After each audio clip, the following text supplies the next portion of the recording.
everyone, the M1 iPad Pro is now obsolete because the M2 iPad Pro has just came out. Totally kidding, the M1 iPad Pro is still completely relevant. I've already pre-ordered the M2 iPad Pro, it should be coming in very soon, but I want to do a quick comparison between these two, between the specs, and see which one is a better one for you. Now, Apple is not going to be selling the M1 iPad Pro anymore, so keep that in mind, but pricing wise, they're pretty much the same price between each other from when they retailed, but do keep in mind the M1 iPad Pro has been out for a little bit of time, so it's going to be cheaper in the used market. Now, they come out in the same exact colors and the same exact sizes as well, so there's pretty much no difference between either one of those. The main difference here is the chipset inside. So we are now going from that M1 chip that was inside that original iPad Pro now up to that M2 iPad Pro. So now that M2 chipset that's pretty much inside that MacBook Air. Now, is it a big difference? In my opinion, not really. Like I've definitely seen bigger, changes before. I think the iPad 9 to the iPad 10 is a bigger change here, but it's a welcome improvement, and I am curious to see how much more this is going to improve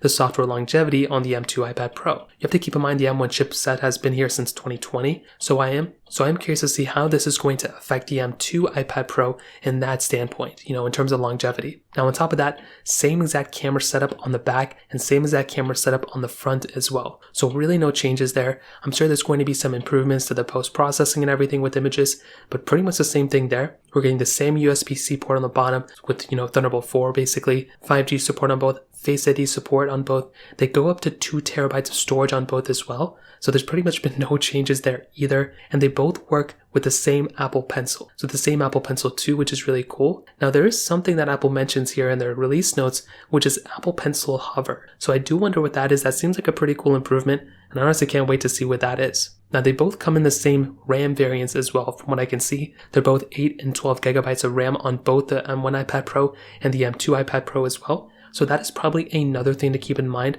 but the M2 iPad Pro is definitely going to be more efficient in the cores and everything. Now, on top of that, from Apple's own website, they are stating that they're probably going to be getting the same, battery life as well. 10 hours of surfing the web and 9 hours of surfing the web using cellular data. So that's going to be very interesting to test the battery life between both. And that kind of covers up basically the main differences between them. If you have any thoughts or questions, let me know in the comment section below. Hit the like button, that would mean so much, but definitely hit that subscribe button. More importantly than everything else, I love every single one of you guys. Hopefully I'll catch you guys in the next video. Peace out till then.